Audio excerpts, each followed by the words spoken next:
So, welcome to the Adult Chair podcast, Karen Gelstein.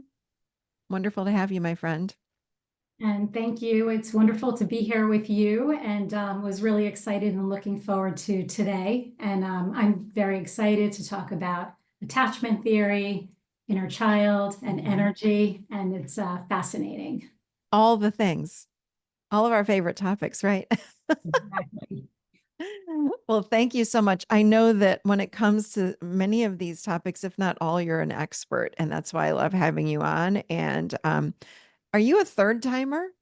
Is this your third time? It is. I said, wow, dang girl. Yeah, I thought so. Okay.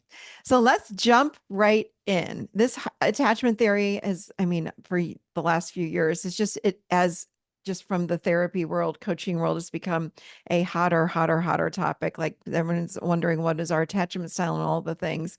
So let's start out with that. So, what is attachment theory? If you can just break it down for us in layman's terms, how do you define attachment theory? Sure. So attachment theory is really about how the bonds formed in our early childhood really Mhm. inform all of our expectations and behaviors um, in all of our future relationships. So I love talking about attachment theory because it's just so fascinating on how it informs just about every part of our life, and not only every part of our life across our lifespan, but in every different type of relationship. So this early attachment bond informs our expectations in not only friendships and romantic relationships, but it cuts across work and colleagues, and it's always at play. And so Mhm. this early attachment almost style becomes a blueprint for the way we operate relationally. So Mm. think about that, right? It's just fascinating how it informs every aspect of our life. Wow. I love that. It's a blueprint for how we show up in life, how we navigate life. Hold on. I need to pause because I have some big time construction going on. Hold on. I'm closing my window. Okay. Sorry about that. Ugh. I'm back. All right. So, speaking of attachment styles, tell us what are the four main attachment styles that we would be? What are the four? Sure, you have secure attachment, you have insecure preoccupied attachment, you have avoidant dismissive attachment, Mhm. and the fourth one is fearful avoidant, which is also known as disorganized attachment. It seems that the names changed because when I went through my training for attachment, it was like anxious, avoidant. It was very easy. So now there are like a lot more words that make it confusing for me. So there's They secure. add a few more adjectives. Yeah, I'm like, why do we need those? I liked secure, anxious, avoidant, disorganized. Boom, done. Work. Um, yeah. So tell me of these attachment styles are formed by the time we're what age? Really, typically by 4 or 5 years old, these Mhm. patterns pretty much start to become habituated. And where do we learn and create? Like, how does it happen? Are we born with our attachment style? Is it something that we learn from our parents? How does it happen? Well, what's so interesting is everything really does affect our personalities and our physiology, really starting in the womb, right, from conception. But when you're born, right, depending, every family system has a feedback loop, right, and children's job, their survival instinct is they need connection at all costs, right, to Mhm. and so these attachment systems really, in essence, become strategies, right? And so we call it emotional learning. So if you have parents that are more attuned and have what's called emotional resonance, meaning children can feel felt, right? And they respond to feelings and expressions on their face, Mhm. right? That is letting them know that, wow, my feelings matter, they're supported, right? And I can trust that I can get the support that I need. So somebody who doesn't have that attunement, right, they're going to learn that feelings are not supported. And so Mm, they're going to pull back, right? Or if they're yelled at or criticized, right, the thing that causes pain and shame, right, we all pull back. So mm, they start to become more self-reliant. So you see, we're always interacting with a continual feedback loop, and this emotional learning, we're learning, what brings safety, what brings security. And mm, sometimes it's withholding that brings security. And in more secure attachment, children feel very supported and safe, and they feel that their needs will be met. mm, And they feel that there's an empathic resonance that really supports their ability for growth and empathy, and sets them up a little bit better for secure relationships. mm. Thank you for that.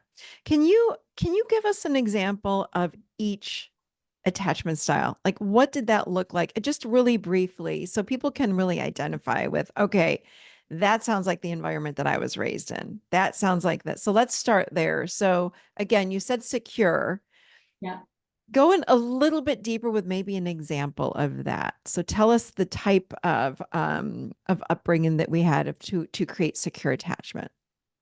Yeah, so I think first and foremost, depending on the household that you're in, if you have a two-parent system, I think when the Mhm, parents get along well, right, they're more present, first of all, with their kids, mhm, right? So if you've got parents who have a lot of issues or fighting, there's always challenges in life, but right, if there's a lot of fighting or dysregulation, then no one's attuning to the child's needs, right? So in a secure environment, the primary caregiver is present and grounded and can attune, right? Because children they don't even know how to name emotions yet, but just mhm, by the look of your face, like, oh, what's wrong, right? So they're reading and they're attuning and they're responsive to that in a consistent enough way that they mhm, trust their environment, right?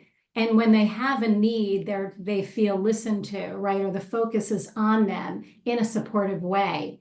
And so that enables them to feel more free to explore their environment.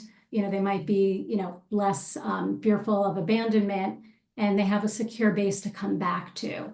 So mm. those would be some of the characteristics of a secure home. And if someone's listening to this and they're a new mom or they're a mom of a 6-year-old, let's just say, I want to say again, I'm trying to think back to when I went through my training. Is it 30% of the time that we as parents have to get it right, or we need to get, not have to, need to get it right? So, what I don't want parents to hear is that, you have to get it right 100% of the time and you can never be upset. And you can never have a bad day. It's the majority of the time that we have to show up and be present and be attuned with our child's feelings, emotions, and needs, and all of those things. Is that true? Is that the right stat? I don't remember exactly. It is. I mean, I'm so glad you brought this up because it is amazing. I think it was a guy, the last name of Whitaker, and he called it good enough mothering. And Yes. I've shared this with my clients as well, because, mothers panic, but it is very low. I think it's like under 40% that you're correct. If you Mm, are present and attuned, right, between like 30 and 40% of the time, right, mhm. that's enough. And also things will go wrong, but working on the repair or checking in, you don't have to be perfect, right, to create secure attachment. I think I was going to bring that up. I think the repair is so, so important because the kid thinks it's them unless there is that, even when they're children, when they're really young, just to go back and say, mommy was that was not okay. I'm so sorry. I'm so sorry. Like just so they understand, oh, wait a minute. That was mommy. Mommy was having a bad day, or mommy got upset and she's saying that she's sorry. Wow. Like what a great blueprint to build for our children when we do apologize and repair. Absolutely. It's really beautiful when a mother can apologize. You're letting kids know that you're human, and what you said was so key. Children internalize things that go wrong. It's a survival trait. Children internalize everything when there's like a mismatch between them and the environment, that it's their fault. And just that Mhm. process of apologizing alleviates them of that. And the mother is also modeling empathy and that parents don't have to be perfect. And that's such an important skill, right, to teach. Because And yeah, and I also, if you could speak to this, because I really want to help people understand how you build the secure attachment. Thinking about things like I'm thinking of clients that I've had over all these yeah, years, right? Was it okay that I cried in front of my children? Yes. In fact, it's a healthy thing. It's okay. You're human, and we want the kids to see that we're human, right? Um, it's okay. It's okay to make mistakes. It's okay to be angry sometimes. All of those things, right? absolutely. I think, first of all, the key is also moderation, right? No Mm-hmm. parent is perfect. You're going to get angry. You're going to get frustrated, right? If you find yourself going a little over the top, like you said, it's great to just apologize. But frustrations and some negative emotions is just part of life, right? And crying as well is really showing children that it's okay to be vulnerable, right? Mm, What you yeah. want to be careful of is when we look at healthy boundaries, right? There's different ways that parents might cry. So what you don't want to do is, have a boundary system where you're putting too much of your feelings or emotions onto the children, right? Mm, And so, the situation it depends. But of course, yeah. in general, can be a very healthy thing to model for kids. Thank you for that. Okay, let's move on to the next one. So we got secure attachment. Second one is, Insecure attachment. And which is what? yeah, so That's avoidant. Is that avoidant or no, anxious? insecure is anxious. Anxious. Yeah, and anxious attachment. Karen, you got to simplify, not just for me, but for everyone else. Yeah, you got it. I'm all about Um, simplifying. Okay, so insecure is the same as anxious. Okay, go yeah. ahead. So when a child is in a home where there's inconsistent parenting, Mm-hmm. right, that really can become a foundation for an anxious attachment style. So let me give you Mm-hmm. an example. If a mother is sometimes there and present, but then there's a mother who struggles a lot with anxiety, right? Right. A child will pick up when parents, and again, everything is in moderation. People are anxious. That's just a part of Mm-hmm. it. But if you have a mom who's super anxious all the time, it's hard for her if she's not embodied, right? Then you're not there with presence for your child. So sometimes if a parent is there and then not there, there and then not there, or sometimes there's even medical emergencies and other things happen in life that just interrupt a family system. But when the mother is there, she's loving, right? And or then a mother has to go back. Both parents then, are working endless hours, and so there's this inconsistent style that creates insecurity in children, and they might struggle with more feelings of abandonment, Mm, reassurance, right? Mommy, mm-hmm. you're not leaving, don't leave, come back, I want to go with you. And so some of that environment can create anxious attachment. Yeah, because they're left wondering, are mommy and daddy going to come back? Are you coming back or are you not coming back? Are you going to stay with me or you're not going to stay with me? So Right. it's scary. Right. Scary. Thank you. And then next one. Yeah, so then we have avoidant attachment, and someone can develop an avoidant attachment for really two different reasons. One could be you grow up in a home where there's just this emotional abandonment, right? So Mm-hmm. the parents, aren't necessarily negative, right? They just don't attune to emotions, right? Like, Mm-hmm. think about the world we live in. It's so fast paced. Like, how many families understand the importance of emotions and emotional resonance with kids? It's not something that's taught. Mm-mm. So for avoidant, you either have parents that are abandoning from an emotional perspective, or you can have parents that are very critical and Mm-hmm. rejecting. Mm-hmm. And so when this is the case, right, these children are going to become very self-reliant, and they don't learn that sharing my feelings or reaching out to a person brings soothing and comfort. Mm-hmm. So they're like, they're the ones who are like, I got this. Right. Yeah. What about the parents that are overburdening the children with adult responsibilities, with adult, like they might overshare, let's say, to the kids? Does Yeah. that not also create an avoidant where the parent isn't enmeshed with the child and they're just disclosing and giving way too much to the child? Absolutely. Yeah. And children become enmeshed Mm-hmm. through oversharing, through Mm-hmm. constant criticism, like a child has to be what a parent expects. So they have to adapt up. Mm-hmm. A parent burdening the kids, like you said. All of that is too much. And in a way, the child feels that they're being used because it now becomes all about the parent. So, Mm. they're not feeling soothed by this interaction. So, Mm-hmm. they might learn I need a wall instead of boundaries. Yep. Yep. Okay, last one. Disorganized attachment. Mm-hmm. Yeah. Yeah. So disorganized attachment, you really come from a chaotic home there where Mm-hmm. it's actually frightening and abusive. Um, there's a lot of chaos. You've got an environment where nobody knows how to regulate feelings, and it's really quite scary Mm-hmm. for these kids. And then these children, they simultaneously seek comfort, but at the same time, they're frightened of the caregiver. So it's like stepping on the brake Mm-hmm. and the gas. And people who grow up in this kind of environment really need a lot of trauma work, Mm-hmm. right, to heal from such a traumatic attachment. What would be an example of how the parents are showing up? Are these raging parents, uh, drug, alcohol addicted, some sort of addiction in the home? Like, give us some examples of the Yeah. type of upbringing.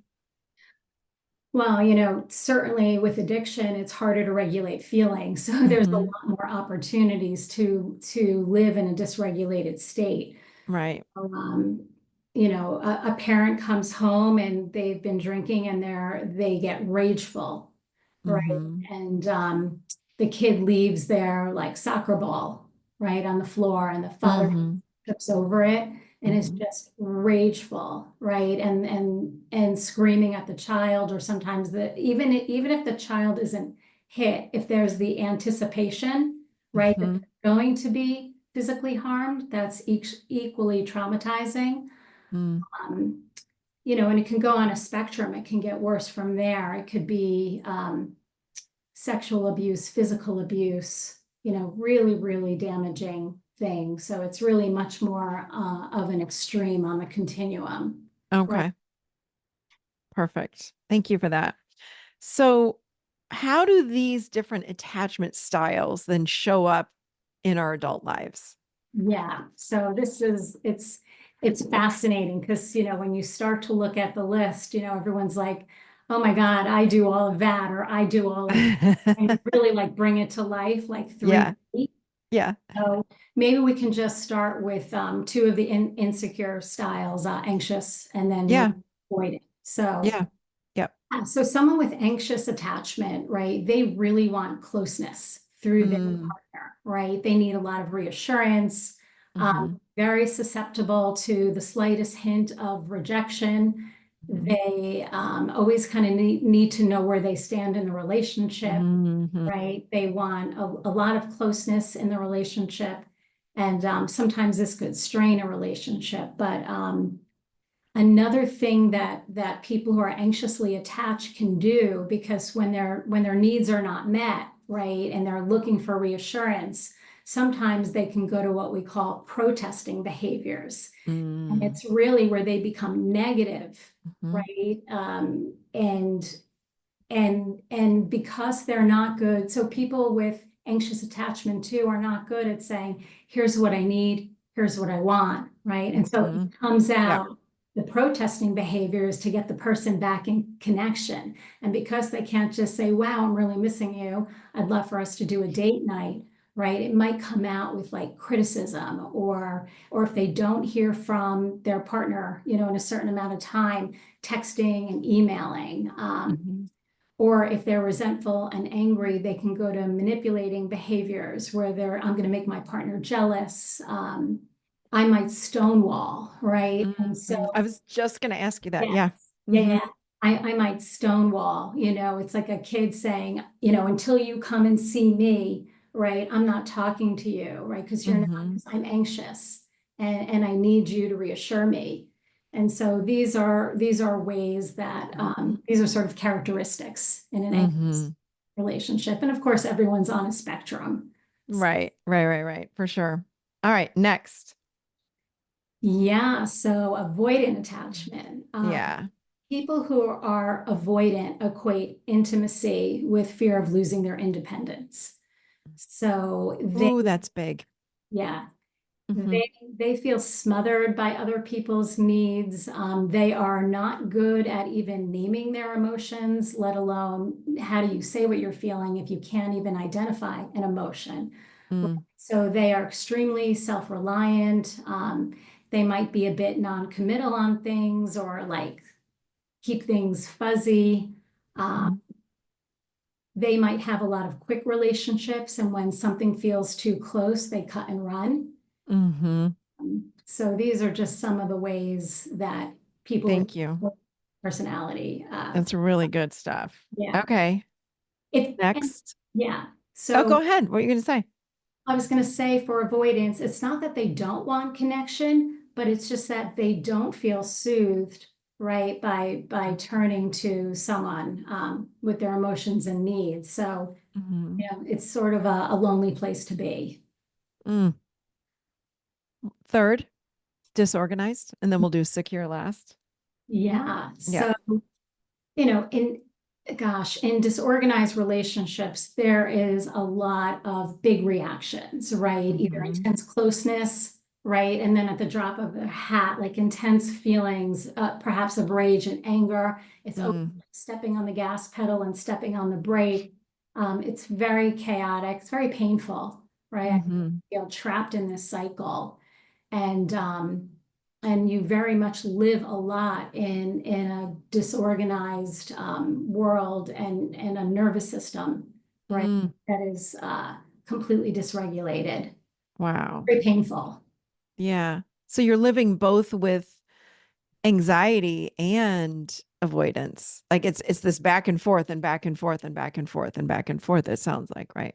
Right, right, and right. Intense closeness, but then intense rage. Hmm. Very sensitive again, like at the slightest hint of rejection, right? And it's just, reactions on a larger scale. So even though they're going into rage or, dysregulated nervous system and dysregulated emotions, would you say that they're in touch with their emotions or they're all reactions to something going on outside of Yeah, themselves? they're really not. They're living in reactivity. Yeah, that's what I thought. Agree. Okay. So then last but not least, we have secure.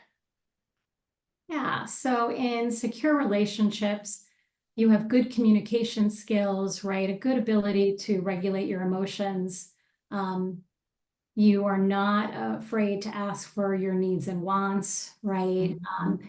People have good boundaries, right? They don't take boundaries as rejection, and they know what's healthy to let in and things that don't feel good, right? Mhm. So they're a lot more stable. And I think, people who have secure attachment, don't forget in their early childhood, if they had more empathic parents, they have a more mature, we call it mirror neurons. And these are brain cells that really help.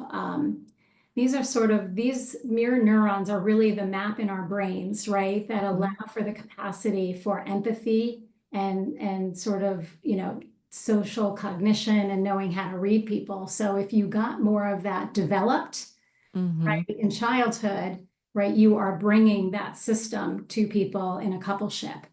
Mm. There is more an ability for empathy as well. Mhm. Love that. So let's go through as far as the population goes, like how many of us are secure versus avoidant and give us that breakdown. So I will say, I don't know the exact stats, but there was an article not too long ago how the world is becoming more and more insecure. That And would make so much sense. that is really quite common, Mm-hmm. which is really unfortunate. But, Mm-hmm. if you look at the qualities of what helps secure attachment, right? And you look at life and demands, you can see why there's just like sort of this conflict, right? Yeah, absolutely. When you think about social media, the internet, we're so distracted. We are living in a world of comparison to other. Constantly, if you open up social media, that's what's going on. It's like, oh, look at what this person's doing. Why am I? It's so anxiety provoking for so many people. So I get that. I really do get that. Yeah. It's Yeah. hard, right? With cell phones and texts, everyone's so used to instant messaging or instant Mhm. reactions, and even in the workplace, instant answers. So, Yeah. parents at home, you get a text, you get things you have to respond to, right? It's just these demands, and yet children really feel that pulling away, right? Hmm. So, It's so interesting. There's so many blessings and curses with the internet, right? Because there used to be, when you left your job at 5, you did not go back to your job till the next day. But right. now it's sort of like with this thing, this phone, we carry around the connection to everything to do with whatever our career is, or even if you're not working right now, you still have connection to so many people and things. There's no cutting off. You're Mm. constantly connected, which is a beautiful thing.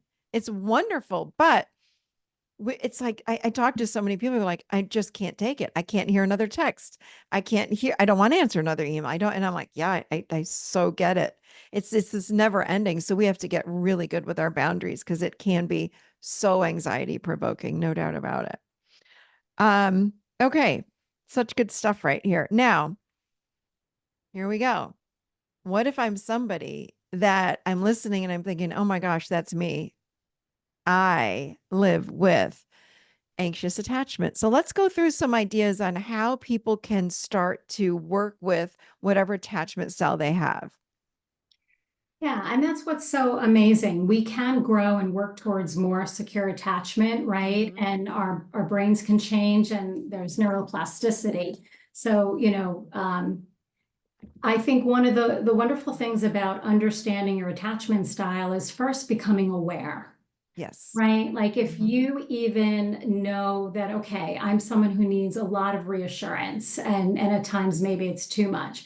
At least you can not put so much of that on your partner. Like at least even if you feel it, you can communicate honestly, but you're not making them responsible where they feel blamed, right? So Hmm. you still might have anxious attachment, right? But learning to communicate what you feel, right, in ways that aren't negative, really helps somebody to just say, I'm here, I can reassure you.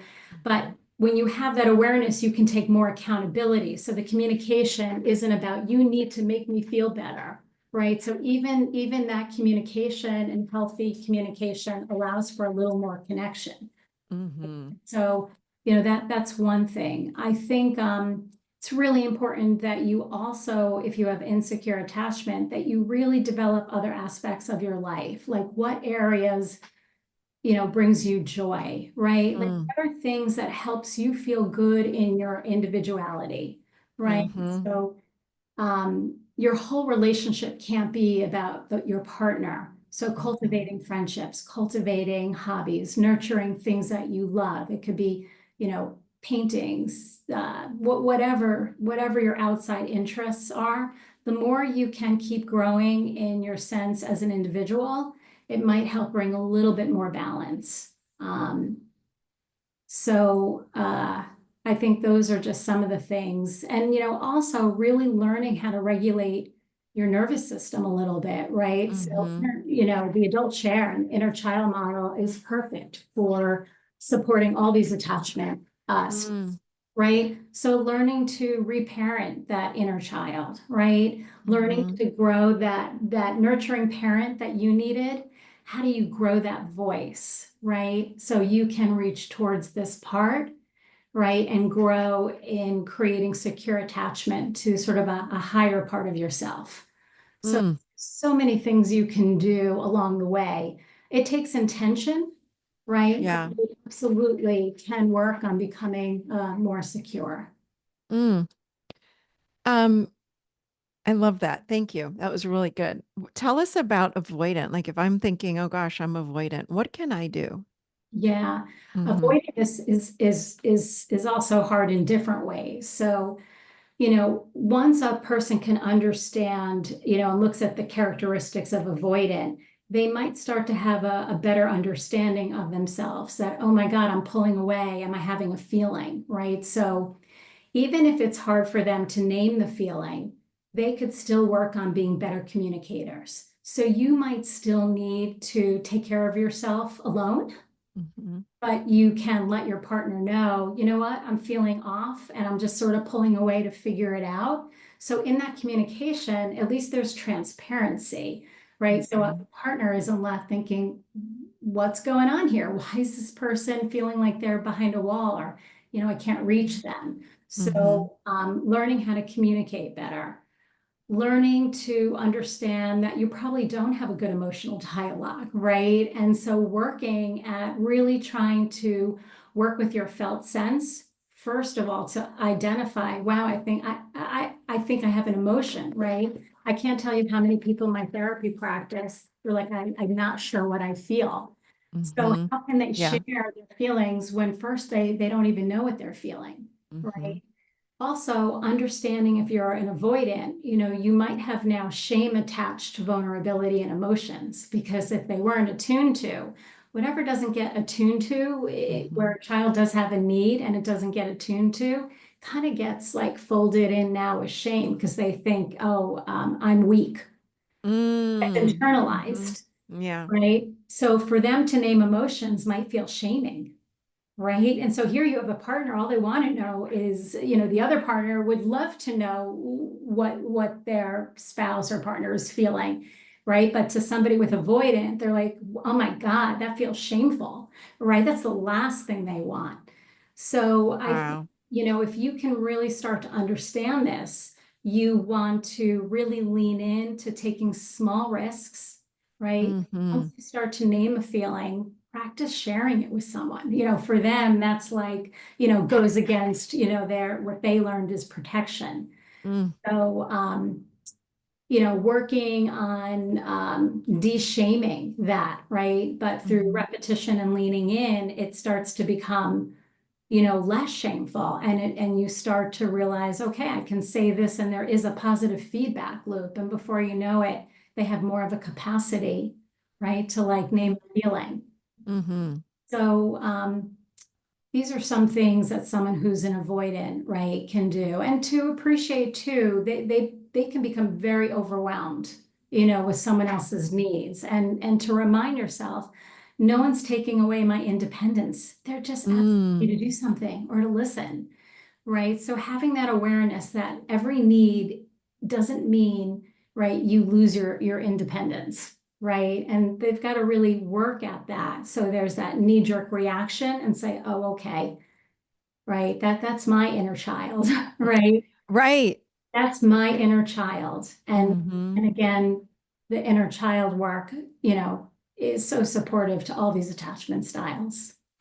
That's what I was just thinking of when you were talking about having needs and even learning how to feel emotions. Like that's what the inner child is all about. Like this is where it's such a beautiful way to learn how to feel, not just into the body, but like to start identifying what is this thing I'm feeling. But starting out with the body, but also identifying what our needs are. That's what I love inner child work for. And I just want to. I was thinking about on the flip side, if you're dating someone that is avoidant. I was thinking, or married to dating, married, partnered, whatever.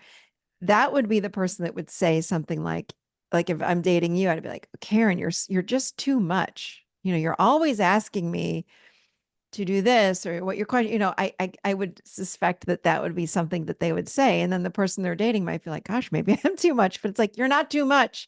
It's just you're dating someone that's avoidant, that's unfamiliar with needs, with feeling emotions, with connecting in that way. So we really it's I think it's so important not to know what attachment style we have, but also to know the person that you're in a relationship, what do they have? Because then you might not take things so personally if by chance they're texting you all the time and they're wondering, where are you? I need to know where you are. You haven't connected with me. It's like, oh, wait a minute. That's their anxiety or their anxious attachment. So let me be mindful of that. Let me then communicate with them in another way, or let me speak to my partner that might be avoidant.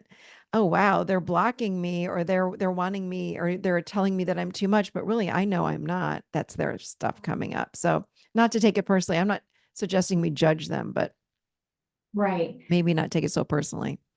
Yeah, I mean, what you said is really the key. So if you become educated, right? I always say there's that expression, love and understanding. Mm-hmm. Right, so the more you understand your partner, right? And if they're an avoidant, right, it helps you not to take it personally, right? And Right. avoidants are quick to dismiss and minimize issues. Yes. Like it's no big deal. You're overreacting. Calm down. It's like, wait a minute. Am I overreacting? Right, right, I'm right. having an emotion. That's all it Right, is. right, right, right, Yeah. right. I'm sorry you don't have mirror neurons that allow you to have the capacity to hold feelings. Yeah. But the good news is, again, is that we can grow the capacity. Regardless of what attachment style you have, we can grow into secure attachment. Like it is very possible. And I mean, it changes over time as we practice these things. So one more though, I want to get into that in a moment, but the disorganized, tell us about that. Yeah, so disorganized again, it's doing modalities like EMDR. Mm-hmm. Before you can jump in to that, right? They need a lot of work in resourcing and Mm-hmm. just working with their nervous system, right? And Mm-hmm. recognizing when they're so dysregulated. And they first need tools to sort of manage the reactivity, right? Because if Mm-hmm. you're reactive all the time, like you said, you can't touch into your true emotional experience. And then Right. you feel. So, learning things like DBT and again, even inner child work. But sometimes their feelings are so intense, even like just somatic exercises going right to that vagus nerve Mm-hmm. and calm down quicker or help their nervous system settle. Through rinse and repeat, you're retraining your nervous system like it's safe to be safe. Yeah. And so it's longer term work, right? And so Mm-hmm. once they have more resourcing on board, right, then you really want to look at inner child work, EMDR, right, somatic work, all of the above. Right. Right. Right. Right. Um, what if I'm a child that is secure and can I shift then in my whatever, pick an age, 20, 30, 40, 50, and then all of a sudden become anxious? Does that happen? Well, absolutely. I mean, listen, Mm-hmm. life is like a roller coaster. So if someone was secure and then events happen to them, like all of a sudden, teasing at school or something happens in college, that's traumatic. It actually changes their felt sense about themselves. So Mm-hmm. there's all kinds of events, you know, uh, that can impact, right, their attachment system and their nervous system. Mm-hmm. Because I would think about somebody is listening, going, "Well, I had this really lovely childhood, and I had loving parents, and all the things, and I felt so calm. And now I'm in relationships, and I'm pick an age; it doesn't matter to me, and I feel really anxious, or I'm noticing I'm avoidant. I don't know what happened, but I keep picking the wrong partner now, and what the heck's going on?" So, I mean, and if they have a partner, right, who did end up either, cheating or infidelity, right, it's mhm. pretty traumatic, right? And Right, um, that can change their felt sense about safety in a relationship. So yeah, life happens all the time and we're always interacting with it and changing and responding, right? yes, To yes. external circumstances. The good news is we can always go back to secure attachment. Always, always, always with the right tools. Um, and again, I love talking about inner child work when it comes to this, learning how to feel the emotions, learning what our needs are, learning how to be spontaneous and learning about trust, like the inner child really, I think is such a just a phenomenal tool that really you can plug into any attachment style. Would you agree? Absolutely, because what the inner child work allows you to do is to become more intimate with these parts. Mm-hmm. Right. And the more you can become intimate with these parts, and these parts, Mm-hmm. feel like, wow, someone's bearing witness to them, right? You start to Mm-hmm. give these parts more significance, and that acceptance or Mm-hmm. building that contact with them might be the first time this part feels like someone's connecting to it. That Mm-hmm. really can support a process of growth and transformation. So Mm.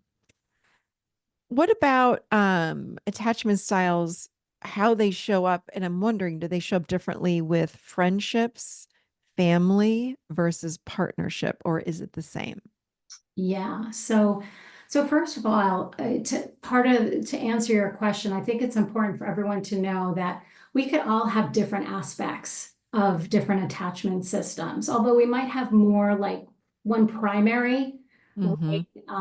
Depending on who we're with, it can flip and move. So I think that's important for people to know. And depending on who you're with, you could flip Mm-hmm. into more anxious, right? Or more Mm-hmm. secure.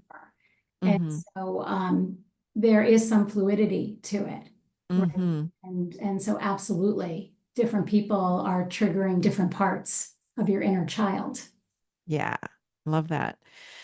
But we are able to work with others and really transform into secure attachment, whether it be a friendship or partnership. Would you agree? Absolutely. Yeah. Yeah. So if I'm anxious with my partner, let's say, or I just in general, I have anxious attachment and I'm working on it with them or even with my friend, and that friend of mine I learn becomes my secure base, does it translate into my partner? Let me just make sure I understand your question. Are you practicing? Is this a friend in this example? Is this a friend who also might trigger some insecurities? Oh, I see what you're saying. Okay, because I'm thinking, I'm just going to give you an example. Let's say I realize I'm anxiously attached, right? I really see it with Graham. Let's just pretend. But now you and I have built this very secure, you're my secure base. So there's a lot of healing that happens then with my attachment because you and I are close and I can say anything to you and you're still there, da, da, da, da. So does that feeling of secure attachment that I have with you Right. translate then to husband Graham? Yeah. I think the answer is depends, right? Mm-hmm. That's Mm-hmm. that's really would be the answer. If if Mm-hmm. if a friend has more emotional intelligence and can help you through, maybe you're bringing some challenges with Graham to this friend. Mm-hmm. The friend can help you regulate and remind you to say, check the fast facts. You have a story in your head. Through Mm-hmm. a process like that, you might be able to bring those things Mm-hmm. to Graham and to remind yourself that could help. So, but Because it would seem that the attachment style is the attachment style is the attachment style. It's not flipping with each person that you're in a relationship with. But what I'm hearing you say is it depends on what that person is bringing up for us. Correct? that's right. Yeah. Yeah. So then maybe if my mother, I feel still unsafe with my mother, even though I'm doing all this work with my partner. I'm going to go home for the holidays and she's triggering then for me that avoidant or dysregulated or whatever it might be, or disorganized attachment because mom and I haven't had conversations around this and improved our relationship. And she doesn't feel safe to me. So therefore, I'm going to show up in a different way with my mom. Is that true? Yes, Okay. absolutely happen. Okay, cool. So how, just last question here.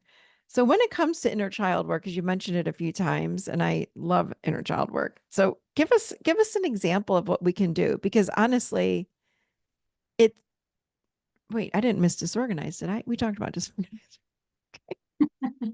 Having a Menno moment.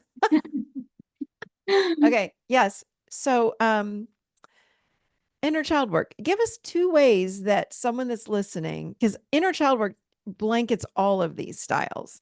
What's something that someone could do right now in connecting with their inner child? Yeah, so I think the moment someone triggers, Mm-hmm. right? If someone is anxiously attached, the moment that somebody either pulls away or doesn't respond fast enough, right? Mm-hmm. And you start to feel anxious. So first of all, name it, right? Mm-hmm. Always start with awareness and naming your feelings. And so Mm-hmm. once you can name it, right? You know, I mean, I have clients, people do inner child work in so many different ways. And even your model, right? It's so beautiful because there's no right or wrong. There's so many incarnations with working with these parts. So Yeah. once you have a sensation, wow, I'm really anxious. Where do I feel it in my body? Could you ask that part to step outside of you and say, Mm-hmm. my God, who shows up? Is there a shape, a texture? Sometimes it's a little person. It's like, oh Mm-hmm. my God, it's my 4-year-old self. And so now you want to validate, I really see you, right? I see that you're really anxious, right? And then you always check in with the inner child, see what they say, see how they Mm-hmm. feel towards you. They might be like, who are you? I don't trust you. And then you always validate the inner child. And you're really in this process now of working on connection, right? And letting the inner child say whatever they need to say, and then validating that feeling, and then bringing in, soothing words, trying Mm-hmm. to repair, right? And so these two-way conversations, right? Mm-hmm. Before you know it, you're building intimacy with this part. Maybe what would this, if it's a little 4-year-old, what would she love right now? What would help her? Right? Maybe it's like, I just want a stuffed animal to hold, and really validating that need and bearing witness, and you'll get a stuffed Mm-hmm. animal, right? And hug, Yeah. right? And so that would be one example. Mm-hmm. And also tuning into, and when I think about the stuffed animal example for yours, the second example would be again tuning into the needs. Like what exactly do I need right now? And just taking that even further, whether it be a conversation with somebody, I need to hear. What I always say is, do you need to know something? Do you need to feel something? You need to experience something. What is it? What is it? So do you need to hear I love you or I care about you from somebody? Do you Right, need a hug? Do you need to know that you're okay? Do you need to know that your experience is okay? Do you need all whatever it might be? Only we know what we need. right. Only we know. So being able to tune in and check in with our needs is just so powerful. Again, just part of inner child work. So thank you for that. So Yeah. good. Is there anything else that you want to share about this? Attachment, inner child, all the things.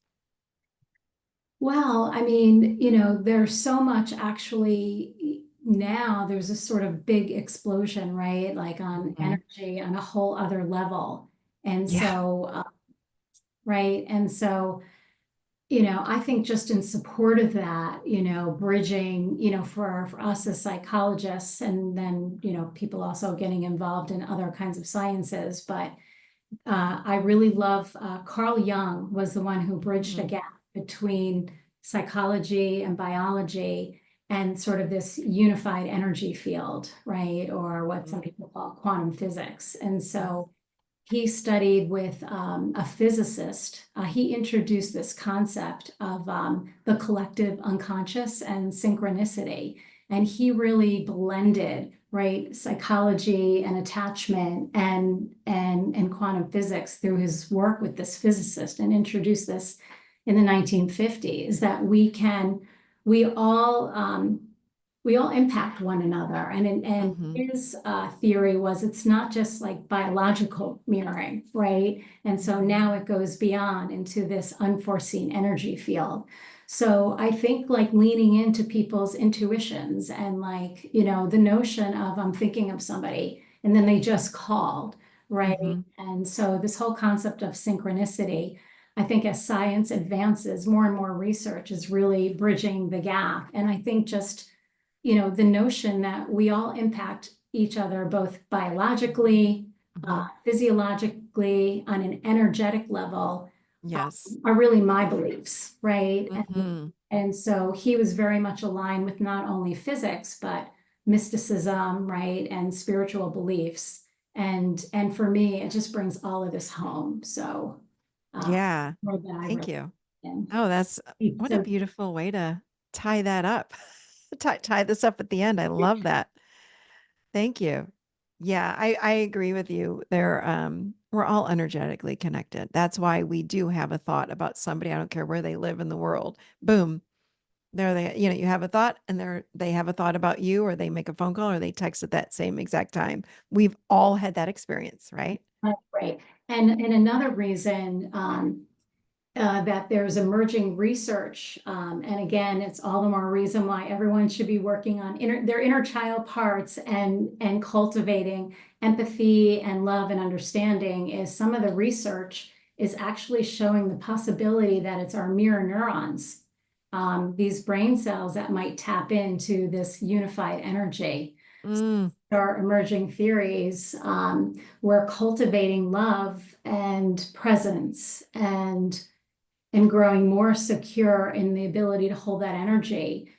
Does that help you tap into, a wider understanding or intuition of things? So it's really beautiful. I know in a lot of spiritual world, they think that love transcends, right? hmm Physical energy, right? And transcends space and time.